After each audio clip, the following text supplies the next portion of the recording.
Sa gilid ng malawak na kabukiran, kung saan ang hangin ay palaging may dalang amoy ng lupa at damo, nakatira ang mag-asawang sina Lauren at Amaris. Tahimik ang kanilang pamumuhay. Simple, payak, at puno ng pagsubok. Ang kanilang maliit na kubo ay gawa lamang sa kawayan at pawid.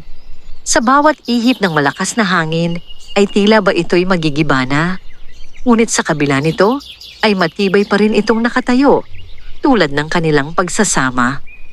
Tuwing madaling araw, bago pa sumikat ang araw, nagigising na si Lauren. Tahimik siyang bumabangon upang hindi magising ang kanyang asawa. Kinuha niya ang kanyang lumang sombrero at ang itak na halos kalawangin na sa tagal ng paggamit. Sa labas ng kubo, malamig ang simoy ng hangin. Ang hamog ay nakadikit sa mga dahon ng palay na tila maliliit na kristal sa ilalim ng mahinang liwanag ng umaga. Lumabas si Amaris habang hawak ang isang maliit na banga ng tubig.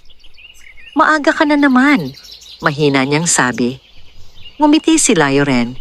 "Kailangan. Baka sakaling mas gumanda ang ani kung maaga akong magsisimula." Lumapit si Amaris at inabot sa kanya ang tubig. "Mag-ingat ka sa bukid," sabi niya. Hindi man nila sinasabi ng malakas, pareho nilang alam ang bigat ng kanilang sitwasyon. Ang kanilang bukirin ay maliit lamang at ang lupa ay hindi gaanong mataba. Minsan ay sapat ang ani, ngunit kadalasan ay kulang pa upang mairaos ang isang buwan. Sa kabila nito, hindi kailanman naririnig ng sino man na nagreklamo ang mag-asawa. Mabait si Amaris. Tuwing may dumaraang pulubi o pagod na manlalakbay, lagi siyang may iniaabot, kahit isang mangkok ng lugaw o isang piraso ng kamote. Minsan ay napansin ito ni Lauren.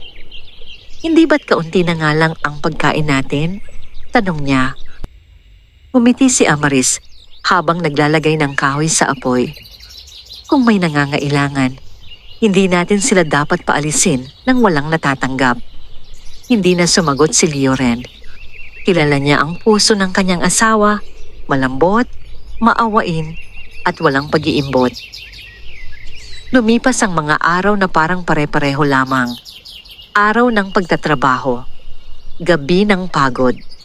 Isang umaga, habang nag-aararo si Lauren sa bukid, napansin niya ang kakaibang katahimikan ng paligid. Walang huni ng ibon. Walang kuliglig. Tanging ang mahina niyang paghinga at ang tunog ng bakal na sumasayad sa lupa ang maririnig. Napahinto siya. May kakaiba sa araw na yon, ngunit hindi niya maipaliwanag kung bakit. Pagdating ng tanghali, ay umuwi siya sa kubo upang kumain. Inabutan niya si Amaris na nagluluto ng kaunting gulay at kanin.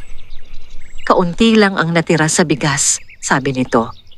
Tumango si Lauren. "Kakayanin natin." Habang kumakain sila sa labas ng kubo, may narinig silang mahinang pagaspas ng pakpak. Napatingin sila sa isang puno ng mangga na nakatayo malapit sa kanilang kubo. May isang ibon doon. Ngunit hindi ito pangkaraniwang ibon. Ito ay isang puting kalapati. Napakaputi ng mga balahibo nito. Tila kumikinang sa ilalim ng liwanag ng araw.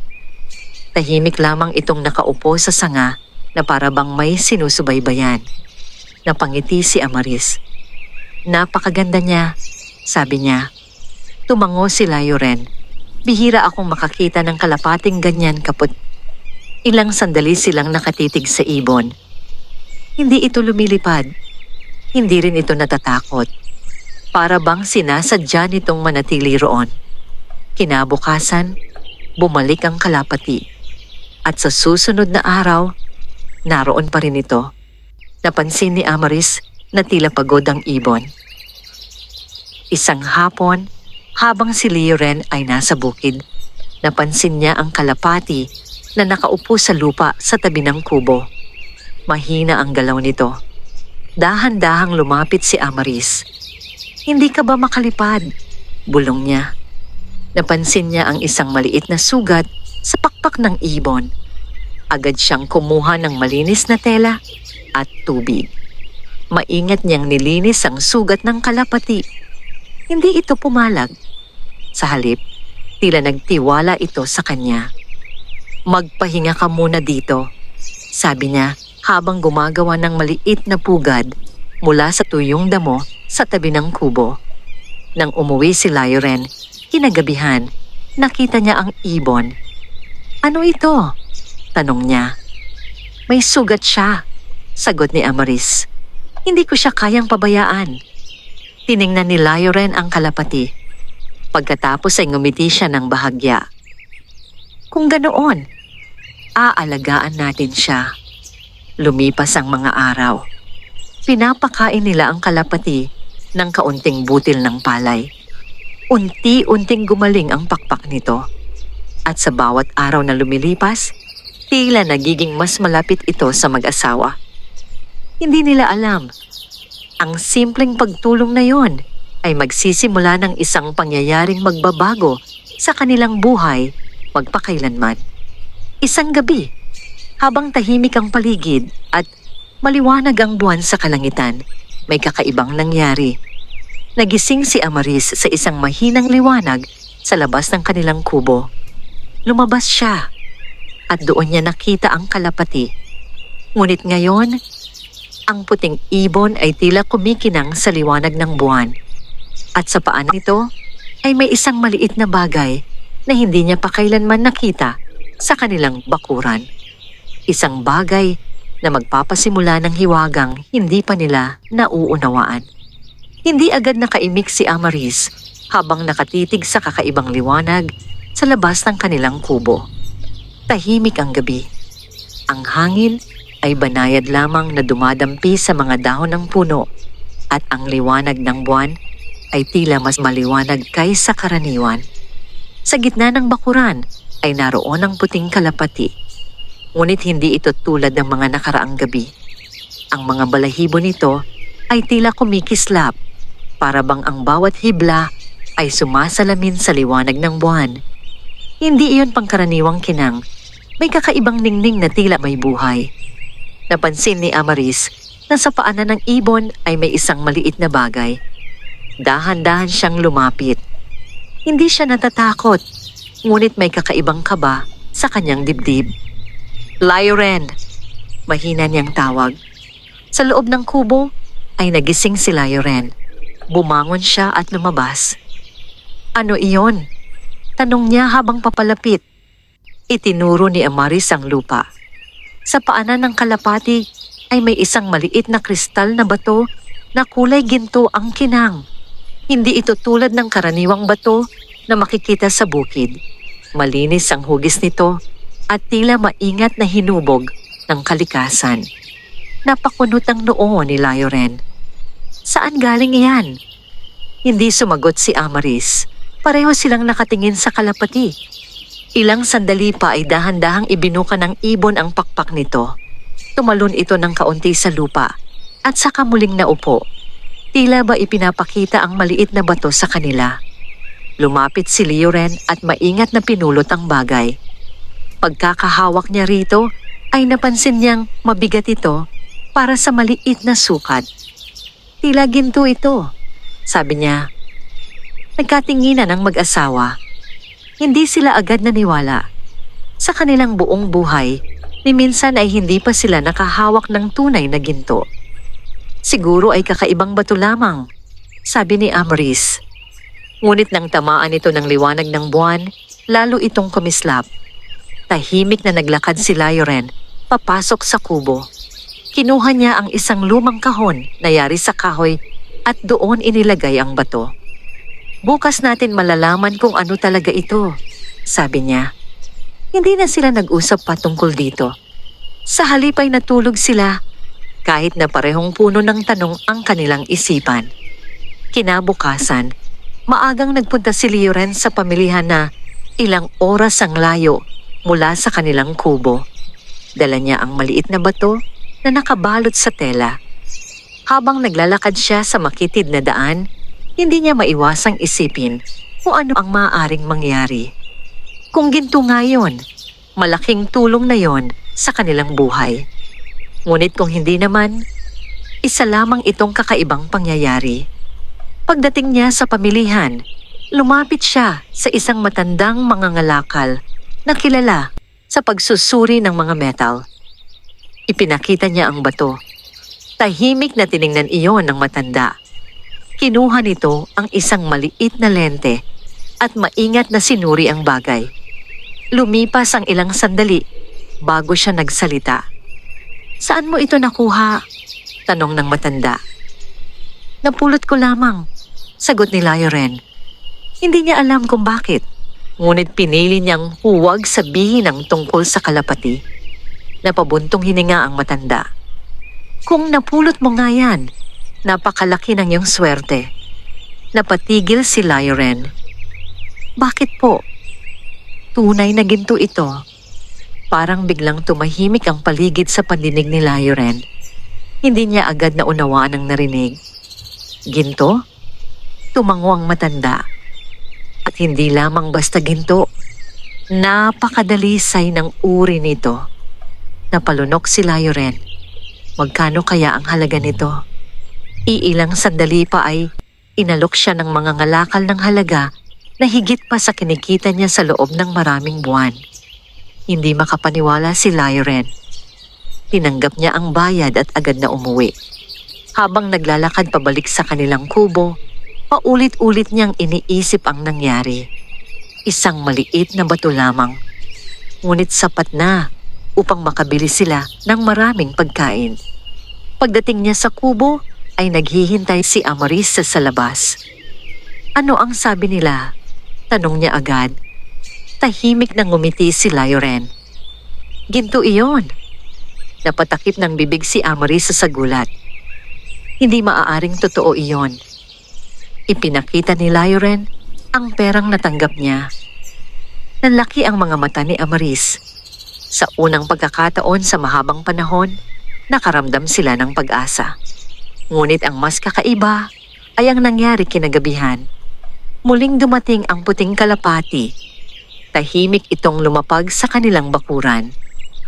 At sa paanan nito, may isa na namang kumikinang na bato. Nagkatinginan ng mag-asawa. Doon nila napagtanto ang isang bagay na halos hindi nila mapaniwalaan.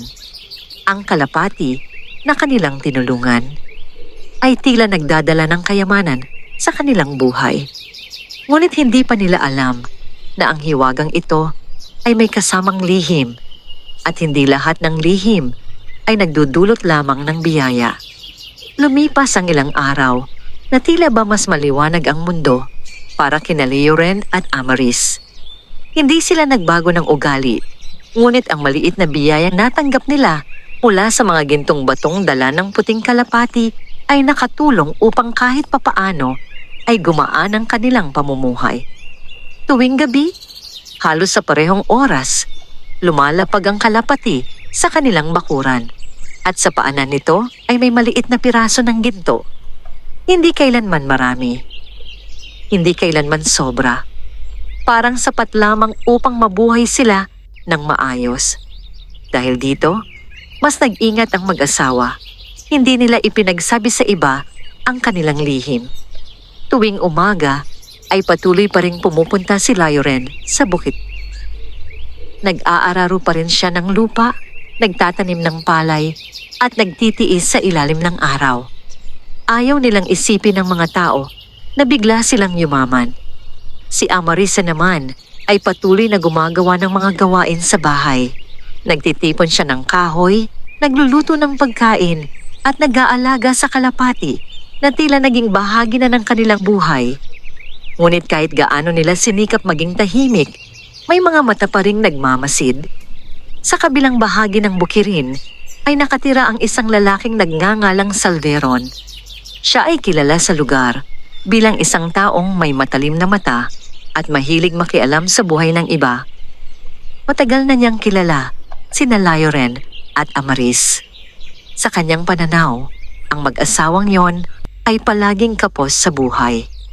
Ngunit nitong mga nakaraang araw ay may napansin siyang kakaiba. Isang umaga, habang naglalakad siya malapit sa bukid ni Lioren, Napansin niyang tila mas maayos na ang kanilang kalagayan. May bagong sako ng bigas sa loob ng kubo. May ilang kagamitan sa bukid na dati ay wala sila. Hindi iyon marangya, ngunit malinaw na may pagbabago. Napahinto si Salveron habang nakatayo sa lilim ng isang puno. Paano nangyari iyon? Bulong niya sa sarili. Kilalang kilala niya ang buhay ng mga magsasaka sa paligid. Hindi madaling kumita ng pera sa maliit na bukid. Kung may pagbabago man, may dahilan iyon. Mula noon ay nagsimula siyang magmasid. Isang gabi, habang tahimik ang paligid at halos lahat ay natutulog na, dahan-dahan siyang lumapit sa bakuran ng mag-asawa. Nagtago siya sa likod ng isang makapal na puno. Mula roon ay tanaw niya ang maliit na kubo ni Lioren at Amaris. Wala siyang naririnig kundi ang huni ng mga kuliglig at ang mahinang paggalaw ng hangin. Lumipas ang ilang sandali. Pagkatapos ay may narinig siyang mahinang pagaspas ng pakpak. Napatingin siya sa langit. Isang ibon ang lumilipad pababa. Ngunit nang ito ay lumapag sa bakuran, napakunot ang kanyang noo. Isang puting kalapati. Tahimik lamang itong lumapag sa lupa. Pagkaraan ng ilang sandali, lumabas si Amaris sa kubo. Lumapit siya sa ibon na tila ba sanay na sa presensya nito. Napansin ni Salveron na yumuko si Amaris sa lupa. May pinulot ito. Hindi niya makita kung ano yon. Ngunit napansin niyang maingat itong inilagay ng babae sa isang maliit na sisidlan. Nanlaki ang mga mata ni Salveron. May kakaiba dito? Bulong niya. Hindi pa niya alam kung ano ang eksaktong nangyayari, ngunit malinaw sa kanya na may lihim ang mag-asawa. At ang lihim na iyon ay maaaring may kinalaman sa kalapati. Naghintay pa siya ng ilang minuto bago tuluyang umalis. Habang naglalakad siya pabalik sa kanyang bahay, puno ng mga tanong ang kanyang isipan. Hindi siya makatulog ng gabing iyon. Paulit-ulit niyang iniisip ang nakita. Isang kalapati. Isang bagay na pinulot ni Amaris. At ang biglaang pagbabago sa buhay ng mag-asawa, unti-unting nabuo sa kanyang isip ang isang hinala. May kayamanang itinatago ang dalawang iyon. Mahina niyang sabi sa sarili. At sa sandaling iyon, isang mapanganib na pagnanasa ang unti-unting lumitaw sa kanyang puso. Hindi niya alam kung ano ang tunay na lihim ng kalapati. Ngunit determinado siyang alamin ito. Kahit na mga hulugan iyon ng pagsunod sa bawat galaw ng mag-asawa. Habang sa kabilang banda ay walang kamalay-malay sina Lioren at Amaris na may taong nagsisimula ng magmasid sa kanilang lihim. At ang simpleng biyayang ibinibigay ng puting kalapati ay malapit ng maging dahilan ng isang pagsubok na magpapakita kung gaano katatag ang kanilang kabutihan. Mula nang makita ni Salveron ang kakaibang pangyayari sa bakuran ni Lioren at Amaris, hindi na siya mapakali. Sa tuwing dumaraan siya sa kanilang bukirin, palihim siyang tumitingin sa kanilang kubo. Pinagmamasdan niya ang bawat galaw ng mag-asawa, umaasang may mapapansin siyang kakaiba. Ngunit sa araw ay tila walang nagbabago. Si Lioren ay patuloy na nag-aararo ng lupa, tulad ng ginagawa niya sa loob ng maraming taon. Si Amaris naman ay tahimik na gumagawa ng mga gawain sa bahay, nagluluto, naglilinis, at nag-aalaga sa kanilang munting bakuran. Kung titingnan mula sa malayo, para lamang silang karaniwang magsasaka. Ngunit alam ni Salveron na may lihim sila. At ang lihim na yon ay may kaugnayan sa puting kalapati. Isang gabi, nagpasya siyang bumalik sa lugar kung saan siya nagtago noong nakaraan. Tahimik siyang naglakad sa madilim na daan. Ang buwan ay kalahati lamang ang liwanag at ang paligid ay halos nababalot ng anino ng mga puno. Pagdating niya sa malapit sa kubo ng mag-asawa, muli siyang nagtago sa likod ng malaking puno. Huminga siya ng dahan-dahan upang hindi makagawa ng ingay. Lumipas ang ilang sandali. Pagkatapos ay narinig niya muli ang mahinang pagaspas ng pakpak. Napatingala siya. Mula sa madilim na kalangitan ay bumaba ang puting kalapati. Muli itong lumapag sa gitna ng bakuran. Nanlaki ang mga mata ni Salveron habang pinagmamasdan ng ibon. Sa ilalim ng liwanag ng buwan, tila mas lalo itong kumikislap. Pagkaraan ng ilang sandali, lumabas si Amaris mula sa kubo. Lumapit siya sa kalapati na tila ba matagal na niya itong kilala. Yumuko siya at may pinulot mula sa lupa. Sa pagkakataong ito, bahagyang gumalaw si Salveron upang mas makita ang pangyayari.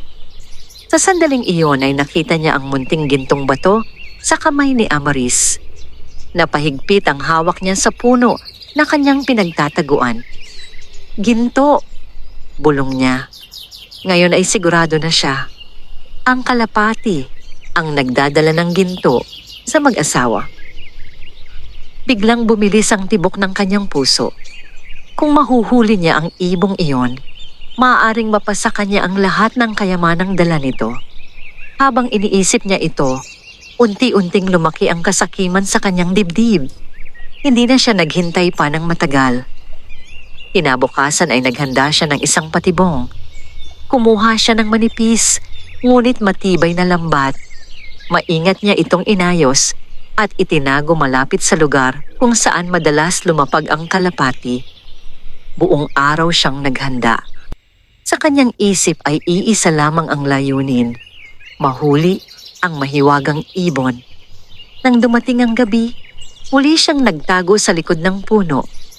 Tahimik ang paligid. Pagkaraan ng ilang sandali, ay narinig niya ang pamilyar na paggaspas ng pakpak. Lumapag muli ang kalapati sa bakuran. Dahan-dahan itong naglakad sa lupa. Sa sandaling iyon, ay mabilis na hinila ni Salveron ang lubid ng lambat. Ngunit sa hindi inaasahang pangyayari, tila ba nakaramdam ang kalapati ng panganib. Bigla itong lumipad pataas. Ang lambat ay bumagsak sa lupa, ngunit wala itong nahuli. Napamura si Salveron sa galit. Ngunit sa gitna ng kanyang pagkabigo, ay may napansin siyang kakaiba. Ang kalapati ay hindi agad lumipad palayo. Sa halip, umiikot ito sa ibabaw ng bakuran. Para bang alam nito kung sino ang nagtangkang hulihin ito. Mula sa loob ng kubo ay narinig ang pagbukas ng pinto. Lumabas sina Layuren at Amaris. Napansin nila ang lambat sa lupa. Nagkatinginan ng mag-asawa. May nagtangkang hulihin ng kalapati, sabi ni Layuren habang sinusuri ang lambat. Tahimik si Amarisi. Pagkatapos ay napatingala siya sa kalangitan kung saan lumilipad ang ibon. Sa ilalim ng liwanag ng buwan, tila ba mas maliwanag ang mga pakpak nito. Dahan-dahan itong bumaba muli sa isang sanga ng puno. At sa sandaling iyon ay tila may kakaibang katahimikan na bumalot sa paligid. Hindi alam ng mag-asawa kung sino ang may gawa ng patibong. Ngunit sa di kalayuan, nakatago pa rin si Salveron sa dilim. At habang pinagmamasdan niya ang kalapati, mas lalo lamang tumitindi ang kanyang pagnanais na mapasa kanya ang lihim ng ibong iyon. Hindi pa siya sumusuko. At sa kanyang puso ay nabuo ang isang plano na mas mapanganib kaysa sa nauna. Samantala, ang puting kalapati ay tahimik na nakaupo sa sanga, na para bang may alam itong lihim na hindi pa nauunawaan ng mga tao sa ibaba. Isang lihim na malapit ng magbunyag ng mas malaking hiwaga. Pagkatapos, makita ni Layuren at Amarise ang lambat na nakalatag sa kanilang bakuran. Hindi na nila maalis ang pag-aalala sa kanilang isipan. Tahimik silang nakatayo sa ilalim ng puno habang ang puting kalapati ay nakaupo sa isang sanga sa itaas nila. May gustong manghuli sa kanya, sabi ni Layuren habang hawak ang lambat. Tiningnan ni Amaris ang ibon. Baka kailangan na nating maging mas maingat. Dahan-dahang lumipad pababa ang kalapati at muling lumapag sa bakuran. Para bang hindi ito natatakot sa nangyari.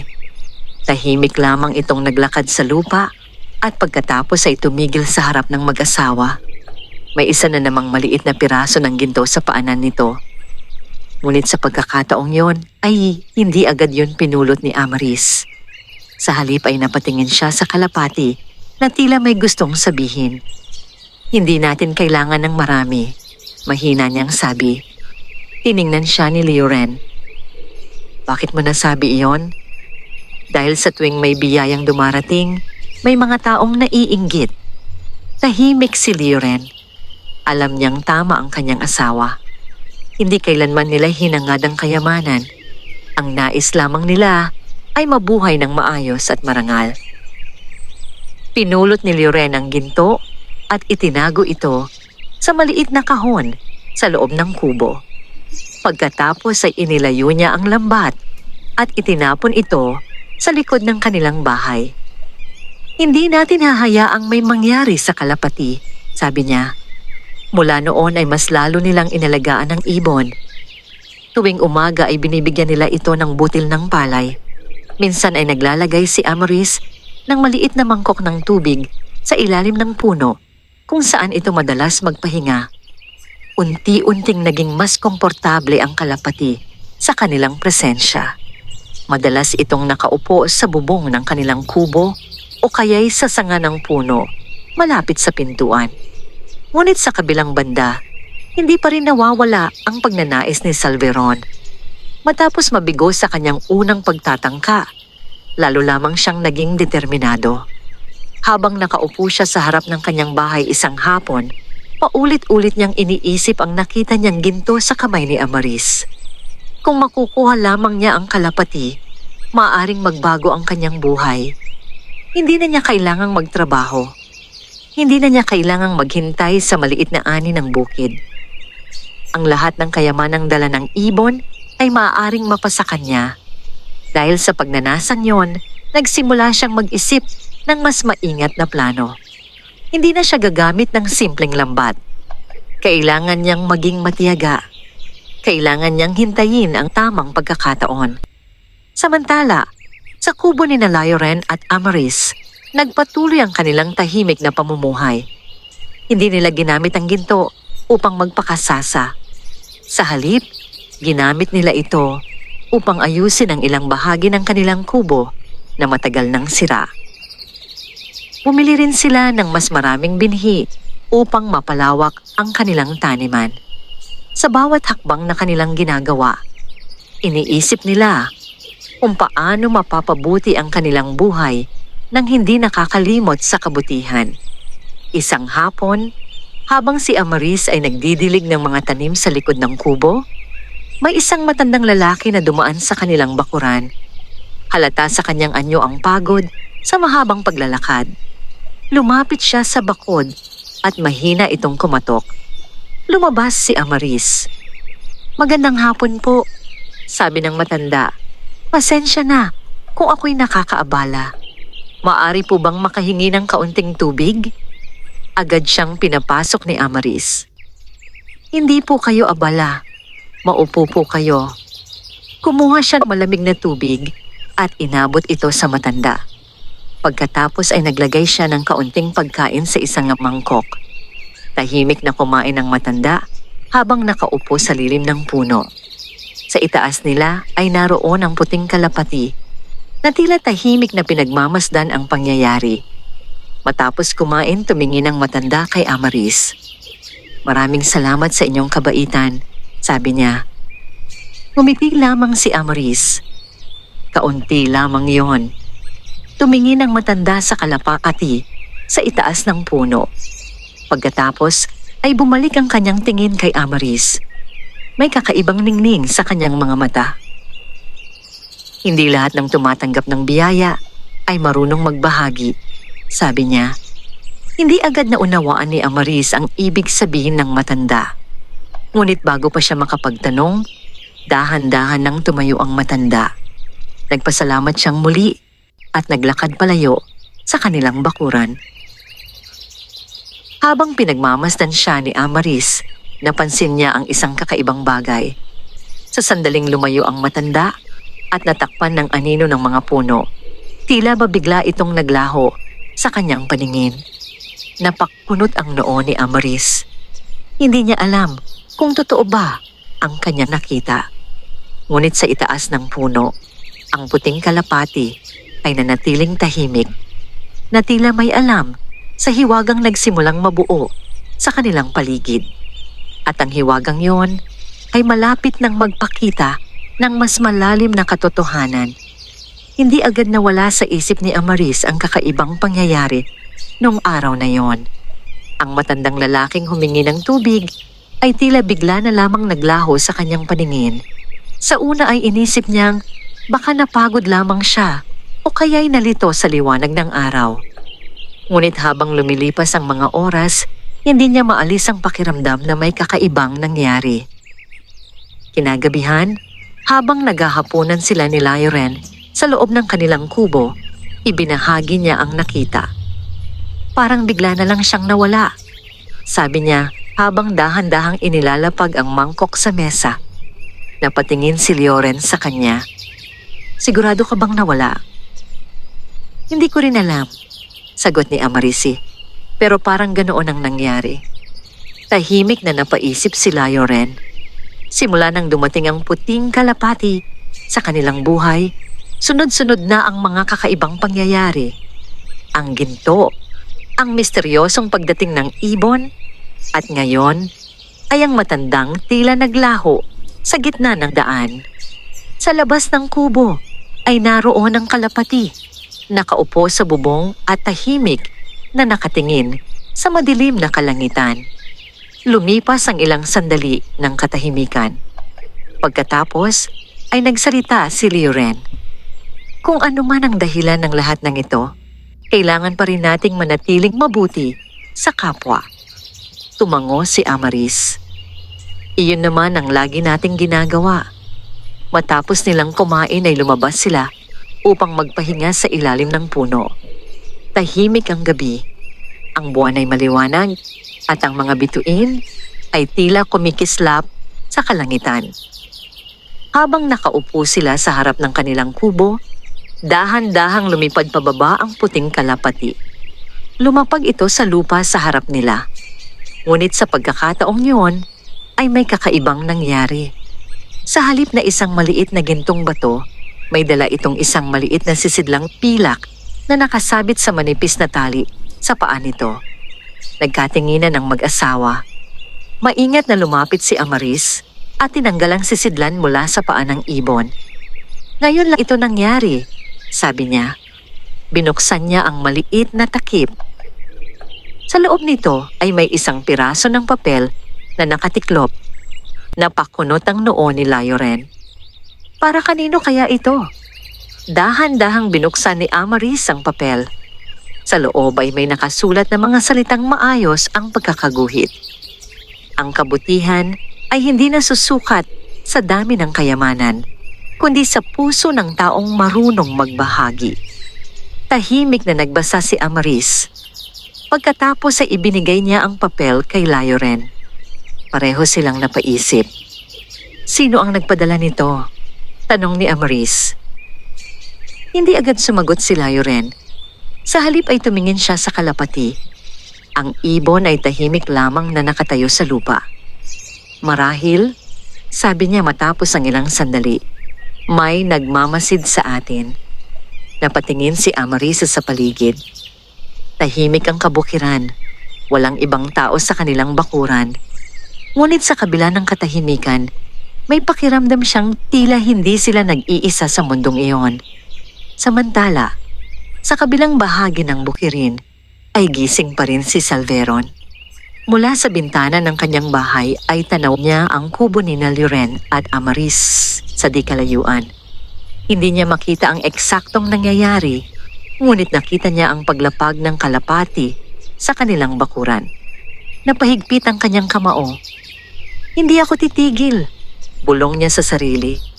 Sa kanyang isip ay malinaw ang isang bagay. Habang patuloy na dumarating ang kalapati sa mag-asawa, patuloy din ang pagkakataon niyang makuha ito. At sa sandaling iyon ay nagpasya siyang maghintay ng mas tamang pagkakataon. Isang pagkakataong hindi na muling papalya. Samantala, sa bakuran ni Lioren at Amaris, muling lumipad ang kalapati patungo sa sanga ng puno. Tahimik itong nagmasid sa paligid na para bang binabantayan ang mag-asawa. Sa gabing iyon ay hindi pa rin alam ni Lauren at Amaris ang tunay na kahulugan ng mensaheng kanilang natanggap. Ngunit isang bagay ang malinaw. Ang puting kalapati ay hindi lamang nagdadala ng kayamanan. Ito rin ay may dalang mga lihim na unti-unting magbubunyag ng mas malaking hiwaga. Isang hiwagang magpapakita kung bakit sila ang pinili ng kapalaran. Hindi agad nakatulog sina Lauren at Amaris matapos nilang mabasa ang mensaheng natagpuan sa maliit na sisidlang pilak. Tahimik ang gabi, ngunit tila may kakaibang bigat sa hangin. Nakaupo ang mag-asawa sa labas ng kanilang kubo habang hawak ni Lauren ang papel na may nakasulat na mensahe. Sa tingin mo, sino ang nagpadala nito? Tanong ni Amaris. Pinagmasdan ni Lauren ang mga salitang nakasulat sa papel. Maayos ang pagkakaguhit ng mga titik, tila sinulat ng isang taong sanay at maingat. Hindi ko alam, sagot niya. Pero malinaw na may gustong ipaalala sa atin ng taong yon. Tahimik na napaisip si Amaris. Simula nang dumating ang puting kalapati, tila may mga pangyayaring hindi na maipaliwanag ng karaniwang dahilan. May ginto, may misteryosong mensahe, at may matandang lalaki na tila biglang naglaho. Sa itaas ng kanilang kubo ay naroon ang kalapati, nakaupo sa bubong at tahimik na pinagmamasdan ang mag-asawa. Maya-maya ay dahan-dahang tumayo si Amaris. Kung sino man ang nagpadala ng mensaheng ito, mukhang gusto lamang niyang ipaalala na manatili tayong mabuti sa kapwa. Tumango si Lauren. Hindi naman yun mahirap gawin. Mula sa gabing iyon ay itinago nila ang maliit na sisidlan at ang papel sa loob ng kahong pinagtataguan nila ng ginto. Lumipas ang mga araw na tila tahimik ang lahat. Nagpatuloy ang kanilang buhay sa bukid. Ngunit sa kabila ng katahimikan, may mga bagay na unti-unting nagbabago sa paligid nila. Napansin ng ilang tao sa malapit na lugar na tila gumaganda ang ani sa bukid ni Lauren. Ang mga palay ay mas luntian. Ang mga tanim ay mas matibay. Hindi iyon malaking pagbabago, ngunit sapat upang mapansin ng mga taong mapagmasid. Isa na rito si Salveron. Habang naglalakad siya sa gilid ng bukid isang umaga, napansin niya ang kaibahan ng taniman ni Lauren kumpara sa ibang bahagi ng lugar. Napakunot ang kanyang noo. Hindi ito normal, bulong niya. Mas lalo siyang nakumbinsi na may lihim ang mag-asawa. At ang lihim na yon ay may kinalaman sa kalapati. Habang iniisip niya ito, napansin niya ang ibon na lumilipad sa itaas ng bukirin. Ang parehong puting kalapati. Tahimik itong umiikot sa himpapawid bago dahan-dahang lumipad patungo sa kubo ng mag-asawa. Napahinto si Salveron. Sa sandaling iyon ay nabuo sa kanyang isip ang isang bagong plano. Hindi na niya hahabulin ang kalapati sa gabi. Sa halip ay hihintayin niya itong lumipad sa araw kung kailan mas malinaw ang kanyang makikita.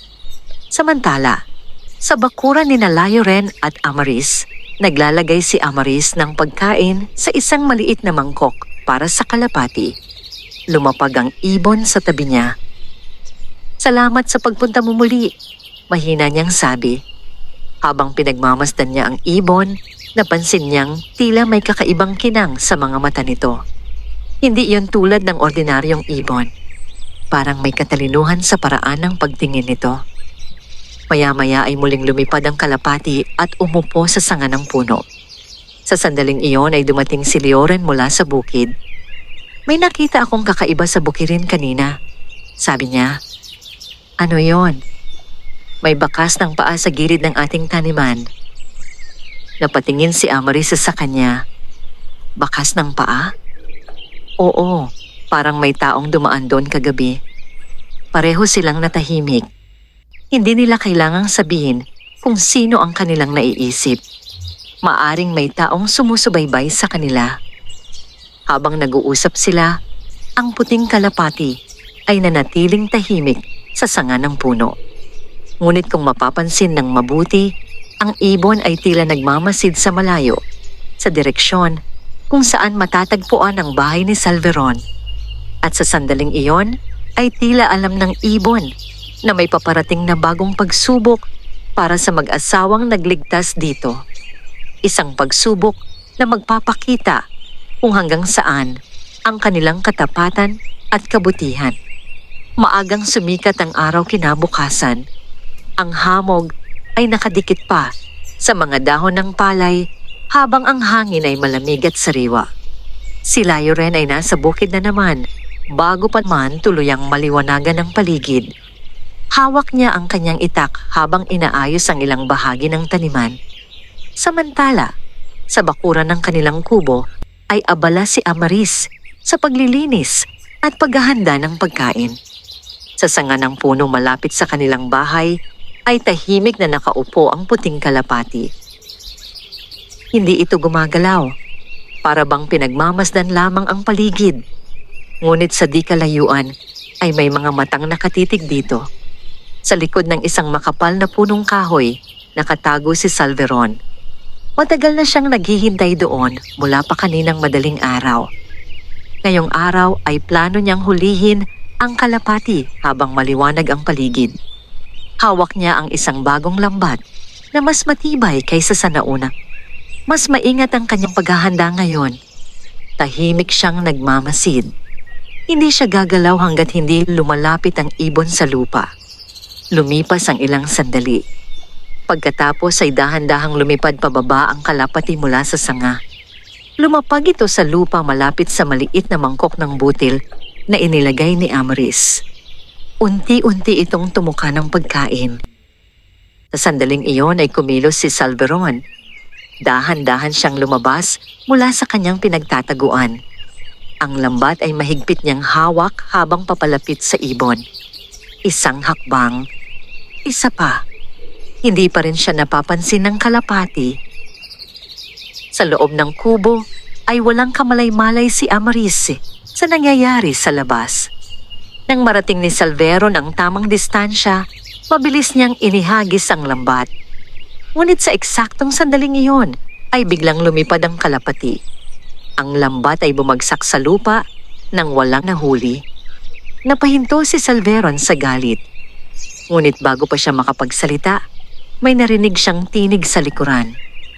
"Ano ang ginagawa mo dito?" Napalingon siya. Nakatayo si Lioren sa gilid ng bakuran. Hawak ang kanyang itak. Katatapos lamang niyang bumalik mula sa bukid. Nanatiling tahimik si Salveron sa loob ng ilang segundo. Pagkatapos ay nagsalita siya. "May hinahabol lang akong ibon." Tiningnan ni Lioren ang lambat sa lupa. Pagkatapos ay tumingin siya sa kalapati na lumilipad sa itaas ng puno. "Hindi mo kailangang manghuli ng ibon sa aming bakuran," mahinahong sabi ni Lioren. May bahagyang inis sa mukha ni Salveron. "Ang ibon ay walang may-ari," sagot niya. "Pero ang bakuran ay mayroon," tugon ni Lioren. Ilang sandali silang nagtitigan. Sa huli ay kinuha ni Salveron ang kanyang lambat mula sa lupa. "Kung ganoon, hindi na ako magtatagal dito," malamig niyang sabi. Pagkatapos ay naglakad siya palayo sa bakuran. Ngunit bago siya tuluyang mawala sa kanilang paningin, tumingin pa siya muli sa kalapati na umiikot sa itaas ng puno. Ang kanyang mga mata ay puno pa rin ng pagnanasa. Samantala, sa bakuran ay lumabas na rin si Amaris matapos marinig ang usapan. "Ano ang nangyari?" tanong niya. Sinubukan niyang hulihin ang kalapati, sagot ni Lioren. Napatingin si Amaris sa kalangitan kung saan lumilipad ang ibon. Dahan-dahan itong bumaba at muling lumapag sa sanga ng puno. Para bang alam nitong ligtas na muli ang paligid. Napabuntong hininga si Amaris. Parang hindi siya titigil. Tumango si Lioren. Hindi nga. Pareho silang natahimik habang pinagmamasdan ang kalapati. Sa kanilang puso ay alam nilang hindi lamang simpleng ibon ang kanilang tinulungan. May misteryo itong dala, at ang misteryong yon ay tila nagiging dahilan ng kasakiman ng ibang tao. Ngunit sa kabila ng lahat, nanatiling tahimik ang puting kalapati sa sanga ng puno. At sa liwanag ng araw ang mga balahibo nito ay tila muling kumikislap na para bang may kapangyarihang nagbabantay sa mag-asawang nagligtas dito. Ngunit ang mga pangyayari sa araw na yon ay simula pa lamang ng mas malaking pagsubok na paparating. Isang pagsubok na maglalagay sa panganib hindi lamang sa kalapati, kundi pati na rin sa buhay ni Layoren at Amaris. Lumipas ang ilang araw matapos ang tangkang paghuli ni Salveron sa puting kalapati. Mas naging maingat sina Layoren at Amaris. Tuwing may kakaibang ingay sa paligid ng kanilang bakuran, agad silang lumalabas upang tiyakin na walang taong nagtatangkang lumapit sa kanilang tahanan. Ngunit sa kabila ng kanilang pag-iingat, patuloy pa ring dumarating ang kalapati sa kanilang bakuran. Tuwing gabi ay tahimik itong lumalapag sa lupa at nag-iiwan ng maliit na piraso ng ginto. Ngunit sa gabing iyon ay may kakaibang nangyari. Ang hangin ay malamig at ang buwan ay maliwanag na tila isang pilak na ilaw sa kalangitan. Nakatulog na si Amaris sa loob ng kubo, ngunit si Layoren ay nanatiling gising habang nakaupo sa labas. Tahimik niyang pinagmamasdan ng kalangitan. Hindi nagtagal ay narinig niya ang pamilyar na pagaspas ng pakpak. Dumating ang puting kalapati. Lumapag ito sa bakuran sa harap niya. Ngunit sa pagkakataong yon ay hindi ito nag-iwan ng ginto. Sa halip ay tahimik itong tumingin kay Layoren. Parang may gustong iparating ang ibon. Napakunot ang noo ni Layoren. May problema ba? Mahina niyang tanong. Sa sandaling iyon ay may nangyaring hindi niya inaasahan. Ang liwanag ng buwan ay tila biglang tumindi sa paligid ng kalapati. Unti-unting kumislap ang mga balahibo nito. Napatayo si Layoren sa gulat. Habang tumatagal ang liwanag, tila nagbabago ang anyo ng ibon. Ang mga pakpak nito ay dahan-dahang naglaho sa liwanag. Ang maliit na katawan ng kalapati ay unti-unting naging hugis ng isang tao. Napaatras si Layoren. Sa harap niya ngayon ay nakatayo ang isang matandang lalaki na nakasuot ng puting kasuotan. Ang kanyang buhok ay kulay pilak at ang kanyang mukha ay puno ng katahimikan. Nanlaki ang mga mata ni Layoren. Ikaw, mahina niyang sabi. Nakilala niya ang matandang yon. Ito ang parehong lalaki na dumaan sa kanilang bakuran at humingi ng tubig ilang araw na ang nakalipas. Ngumiti ang matanda. Huwag kang matakot, sabi niya sa mahinahong tinig. Lumabas si Amaris mula sa kubo matapos marinig ang ingay. Pagkakita niya sa matanda, ay napahinto siya sa pintuan. Kayong dalawa, sabi ng matanda, ay napatunayang may mabubuting puso. Nagkatinginan ng mag-asawa. Matagal ko kayong pinagmamasdan, patuloy ng matanda. Ang kalapati, bulong ni Amaris. Tumango ang matanda. Ako ang kalapati. Natahimik ang mag-asawa. Hindi nila alam kung ano ang sasabihin. Sa loob ng maraming taon, sabi ng matanda, ako ay naglalakbay sa iba't ibang lugar upang hanapin ang mga taong may tunay na kabutihan. Dahan-dahan siyang naglakad sa gitna ng kanilang bakuran. Maraming tao ang nagpakita ng kabaitan sa simula. Patuloy niya, ngunit kapag dumating ang kayamanan, nagbabago ang kanilang puso. Tahimik na nakinig sina Layoren at Amaris. Kayo, sabi ng matanda habang nakatingin sa kanila, ay nanatiling mapagpakumbaba kahit dumating ang biyaya. Naramdaman ni Amaris ang bigat ng kanyang mga salita. Hindi nila kailanman inisip na may taong sumusubok sa kanila. Ang ginto na ibinibigay ko ay hindi gantimpala lamang, paliwanag ng matanda. Ito ay pagsubok. Ilang sandali siyang tumahimik. Pagkatapos ay tumingin siya sa direksyon ng bahay ni Salveron sa malay. Ngunit sa lugar na ito, sabi niya, may isang taong hinayaan ng kasakiman na manaig sa kanyang puso. Napatingin si Lyren sa direksyong yon. Alam mo ang tungkol sa kanya? Tanong niya. Ngumiti ng bahagya ang matanda. Matagal ko na siyang napapansin. Pagkatapos ay bumalik ang kanyang tingin sa mag-asawa. Malapit nang matapos ang aking pagsubok sa inyo. Ang kanyang tinig ay kalmado, ngunit may lalim.